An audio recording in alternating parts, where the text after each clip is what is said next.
Janda ini merasa takut karena diincar oleh seorang pria. Pria ini terus mengejarnya dan tidak melepaskannya. Janda itu menggunakan seluruh kekuatannya untuk mengendarai sepeda roda 3 ke depan. Di sebelahnya ada ladang kanola yang luas. Jika seorang pria menyeretnya ke dalamnya, itu akan menyedihkan. Karena harus mendaki. Jadi janda itu tidak bisa mengayuh lagi. Pria itu memegang mobil janda itu ke belakang. Ini belum selesai. Karena dia perlahan menerima nasib buruknya. Tetapi dia menemukan bahwa pria itu tidak membuatnya turun dari mobil. Tetapi juga membantunya mendorong gerobak. Janda dan lelaki itu berbicara sebentar, lalu mengetahuinya. Ternyata dia sendiri salah paham dengan pria itu. Pria bernama Li Minggang. Sama dengan jandanya di desa Lianhua. Hanya saja hari ini mereka berada di jalan yang sama. Janda ini, 5 tahun lalu menikah dengan desa Lianhua. Dan Li Minggang belum kembali ke rumah selama 8 tahun. Itu sebabnya orang-orang dari desa yang sama tidak saling mengenal. Setelah kalian berdua berjalan di jalan yang sama, Li Minggang mengucapkan selamat tinggal pada jandanya. Lebih murah pergi ke arah lain. Mengatakan ada pekerjaan yang harus dilakukan. Li Minggang sebenarnya adalah seorang pencuri. Pertama kali dia mencuri, dia di penjara selama 3 tahun. Kedua kalinya, di penjara selama 8 tahun. Baru keluar dari penjara. Tapi kali ini Li Minggang memutuskan untuk tidak pernah mencuri lagi. Ternyata keluarganya menjual babi asin selama beberapa generasi. Sejak dia masih kecil, orang tuanya meninggal dunia. Tapi kemudian sang ayah memberikan resep daging babi asin kepadanya. Hanya saja dia pikir lebih mudah mencuri sebelumnya. Jadi tidak berhasil membuat babi asin. Li Minggang berkata bahwa dia harus mengurus beberapa hal. Itu kantor polisi untuk meminta izin. Pembukaan toko yang menjual babi asin. Sebenarnya petugas polisi Wang sudah mengatur semuanya. Mengatur kepala desa. Membantu Li Minggang. Sehingga ia dapat bekerja keras untuk melakukan bisnis. Warisan karir yang ditinggalkan oleh orang tua. Sekarang Li Minggang berinisiatif untuk menyarankan. Membuat petugas polisi Wang sangat aman. Dia menyuruh Li Minggang untuk datang mencari kepala desa. Tunggu sampai Li Minggang mencapai puncak desa. Lalu kepala desa telah menunggu di sini selama beberapa jam. Dia mengeluarkan surat rekomendasi dan formulir aplikasi dan memberikannya kepada Li Minggang. Biarkan dia pergi ke Departemen Perindustrian dan Perdagangan untuk mendapatkan izin usaha. Tapi Departemen Perindustrian dan Perdagangan tidak melakukannya untuknya. Dan membuatnya pulang untuk menunggu. Jadi Li Minggang harus pulang dan mengecat ulang pintu untuk mempersiapkan bisnis. Tepat saat Li Minggang sedang mengecat pintu utama. Lalu tiba-tiba suara seorang gadis terdengar di telinganya. Ternyata janda yang ditemuinya secara kebetulan sebelumnya. Secara kebetulan, tokonya berseberangan dengan tokonya. Apalagi dia juga menjual babi asin. Janda mendengar bahwa Li Minggang juga menjual babi asin. Memberitahu dia jika ada sesuatu yang dia tidak mengerti, tanyakan saja padanya. Setelah Li Minggang pergi, tetangga yang suka bergosip mulai gatal. Mengatakan bahwa Li Minggang adalah seorang pencuri. Juga meminta janda itu untuk memeriksa apakah uang penjualannya masih ada. Tapi janda itu sepertinya tidak terlalu peduli. Katakan saja padanya dia sudah tahu. Dia pernah mendengarnya sebelumnya. Menunggu pintu rumah Li Minggang dicat kering. Dia sekali lagi pergi ke Departemen Perindustrian dan Perdagangan. Dinas Perindustrian dan Perdagangan masih merespon dengan cara yang sama. Membuatnya pulang. Tapi Li Minggang, bagaimana dia bisa menunggu? Karena dia hanya memiliki beberapa ratus yuan sekarang. Jika menghabiskan semua uangnya. Kemudian bahkan jika berlisensi. Bahkan tidak punya uang untuk membeli daging babi lagi. Jadi dia berencana untuk tetap membuka obral terlebih dahulu dan menghitungnya nanti. Ketika dia menggantungkan tanda itu, janda itu pun dengan antusias datang untuk mengurus tangga tersebut. Tapi karena Li Minggang belum pernah berbisnis sebelumnya. Jadi ketika dia melihat si janda menjual barang, dia tidak berani mengatakannya. Tidak ada satupun pelanggan yang sering mengunjungi standnya. Tapi warung janda itu ramai sekali. Saat ini, untungnya, seorang lelaki tua datang. Tapi hanya sekali melihat dan pergi. Pergi ke warung janda untuk membeli barang. Ketika janda itu terjual habis. Tapi Li Minggang belum membuka tokonya. Melihat seorang anak laki-laki mengambil tas wanita. Li Minggang diam-diam mengikuti bocah itu. Dia menarik anak laki-laki itu ke sebuah gang. Tapi anak laki-laki itu menolak untuk mengakuinya. Li Minggang hanya ingin memberinya pelajaran. Dan kemudian pergi. Anak laki-laki itu mengira dia telah lulus. Tetapi ketika dia mengetahui bahwa uang itu telah dicuri sudah hilang. Ternyata uang itu segera diambil kembali oleh Li Minggang. Wanita itu sedang membeli daging asap ketika dia mengetahui bahwa dia tidak dapat menemukan uang. Li Minggang tidak menyebutkan bocah yang mencuri uang itu. Dia hanya mengatakan dia mengambil uang yang jatuh. Dan bahkan mengembalikannya kepada wanita itu. Tetapi ketika janda itu berkata bahwa dia hanya memiliki sepotong daging yang tersisa. Tetapi meninggalkan bagian yang lain. Dia bahkan menyarankan wanita itu untuk pergi ke kios Li Minggang untuk membeli daging. Segera, Li Minggang akhirnya terbuka. Sampai malam. Para janda menemukan Li Minggang. Tanyakan padanya apakah dia kehilangan sesuatu. Li Minggang menandakan bahwa tidak ada yang kurang untuk saat ini. Lalu undanglah janda itu ke dalam rumah untuk bermain. Janda ketika memasuki rumah. Lepaskan jaketmu. Apa yang akan dia lakukan aku tidak tahu. Ternyata dia menemukan rumah Li Minggang berantakan. Jadi ingin membantunya membersihkan. Li Minggang melihat punggung janda itu. Jangan pergi. Seorang wanita dengan senyum yang sangat manis. Lalu bertanya apa yang dilihat Li Minggang. Nanti, saat dia menjual barang, dia harus menyapanya dengan hangat. Jangan duduk tercengang, bagaimana dia bisa menjual? Li Minggang sekarang sudah pulih sepenuhnya. Mengatakan itu jika bukan karena dia, maka dia tidak akan bisa membuka toko. Aku juga tidak tahu harus berbuat apa lagi. Dia tidak tahu apakah dia berhasil atau tidak. Janda itu dengan antusias menyuruhnya untuk tidak terlalu khawatir. Dan berkata dia akan mencoba membantunya. Tepat pada saat ini, Sang Jin dari Departemen Perindustrian dan Perdagangan datang ke rumah janda itu. Ternyata janda itu adalah istri saudaranya. Ini juga alasan mengapa dia menolak memberikan izin usaha kepada Li Minggang. Takut dia akan bersaing untuk bisnis dengan saudara iparnya. Dari mulut anaknya itulah yang dia tahu. Adik ipar di tengah malam tapi di rumah Li Minggang. Jadi dia sengaja menunggu adik iparnya kembali. Untuk memperingatkannya agar tidak bergaul dengan Li Minggang. Mengatakan bahwa Li Minggang juga ingin menjual babi asin. Janda itu tidak terlalu memperhatikan setelah mendengarkannya. Mengatakan bahwa bisnis perdagangan harus memiliki persaingan. Melihat paman putranya berusaha mempersulit Li Minggang. Itu sebabnya dia tidak mengatakan bahwa Li Minggang menjual daging babi. Sang Jin masih ingin meyakinkan istri kakaknya. Dia mengatakan bahwa resep babi asin Li Minggang dari dinasti Qianlong. Satu generasi diteruskan ke generasi berikutnya. Sudah beberapa ratus tahun sejarah. Kaisar Qianlong dengan sepenuh hati memuji babi asin Li Minggang. Jika Li Minggang mulai berjualan, dia takut dia tidak akan memiliki makanan lagi.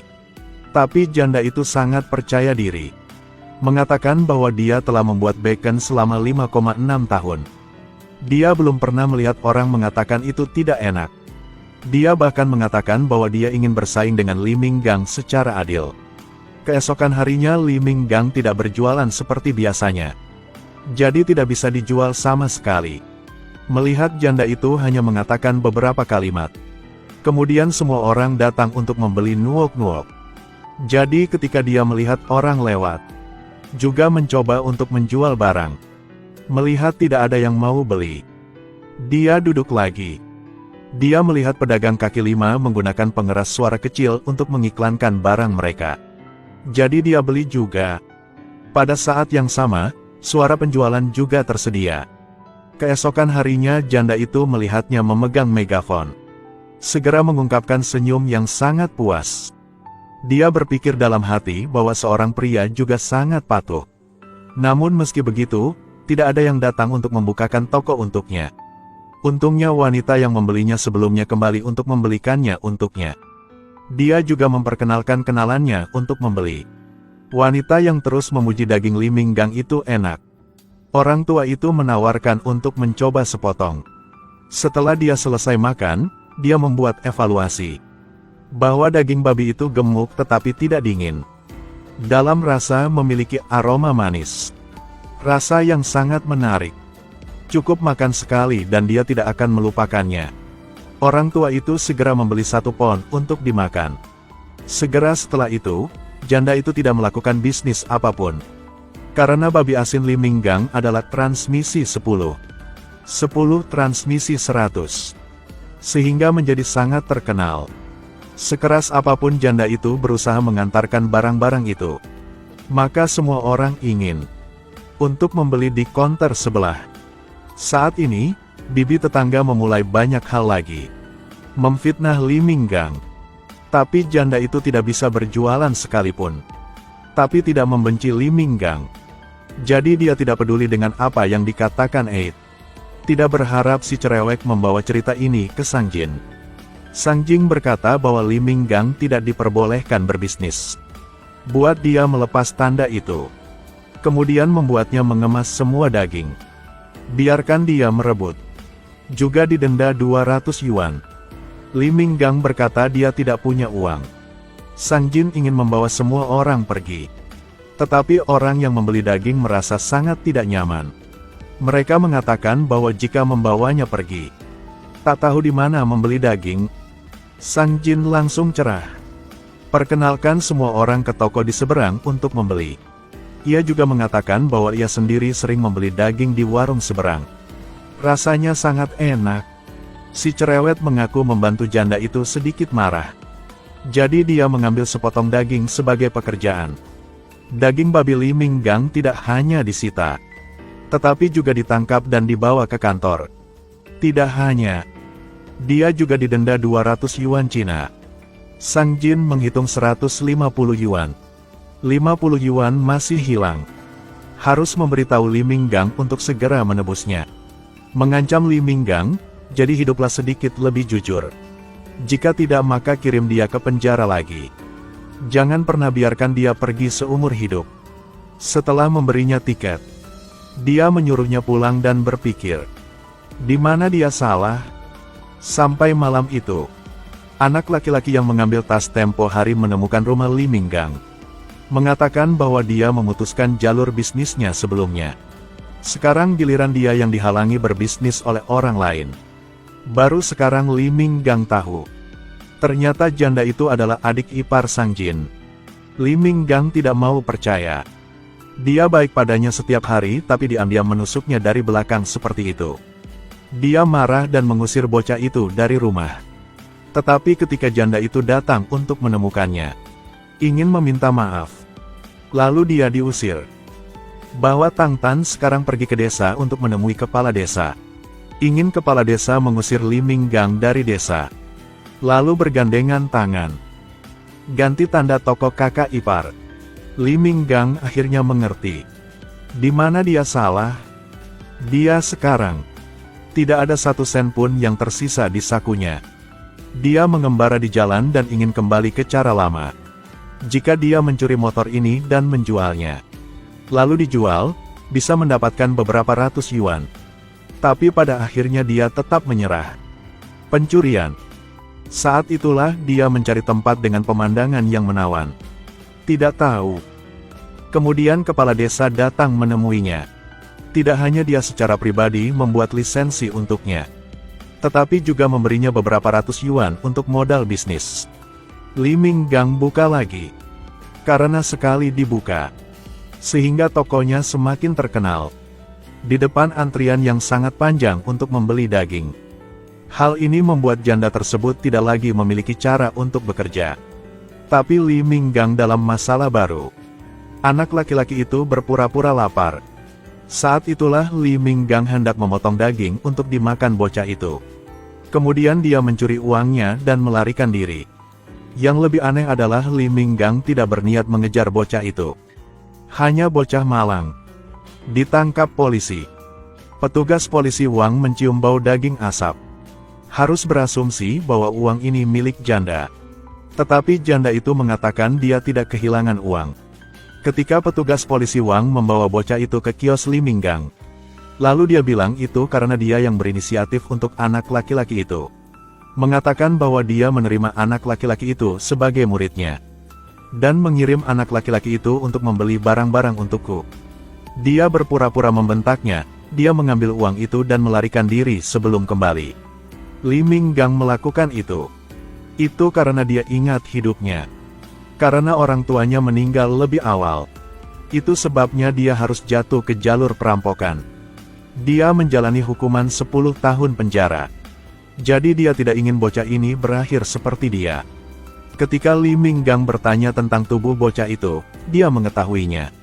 Ternyata bocah itu juga mengalami situasi yang sangat menyedihkan.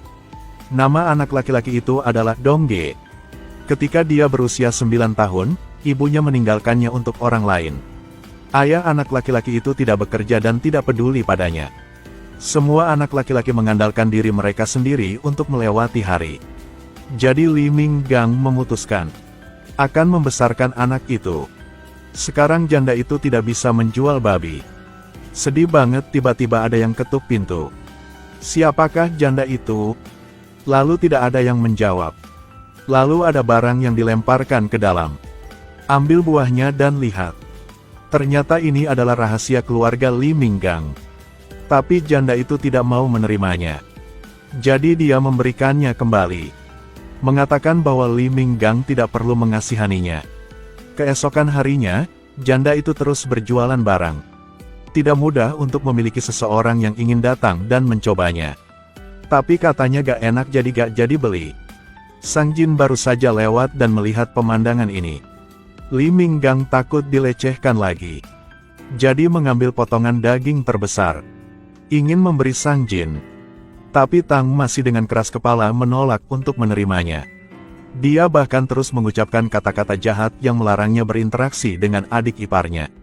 Jangan salahkan dia karena tidak sopan. Namun beberapa hari kemudian, janda tersebut berinisiatif menemui Li Minggang. Mengatakan bahwa dia ingin meminta maaf kepadanya, bukan Sang Jin. Ternyata Dinas Perindustrian dan Perdagangan menerima pengaduan. Menuduh Sang Jin sengaja mengambil alih kekuasaan. Sekarang Sang Jin telah dipecat. Janda artinya, dia ingin Li Minggang mengabaikan ini. Tapi abaikan dia. Tapi Li Minggang tercengang saat mendengarnya. Ketika dia mengatakan dia tidak pernah menulis keluhan. Lalu siapa pemohonnya? Li Minggang berpikir orang itu mungkin Dongge. Dongge melihat Li Minggang sangat marah. Begitu diakui. Mengatakan itu karena dia melihat Li Minggang diganggu oleh Sang Jin. Itu sebabnya dia ingin balas dendam. Setelah mendengarkan ini, Li Minggang memarahi Dongge sekali. Janda itu tidak ingin anak laki-laki itu mengasihani dirinya sendiri.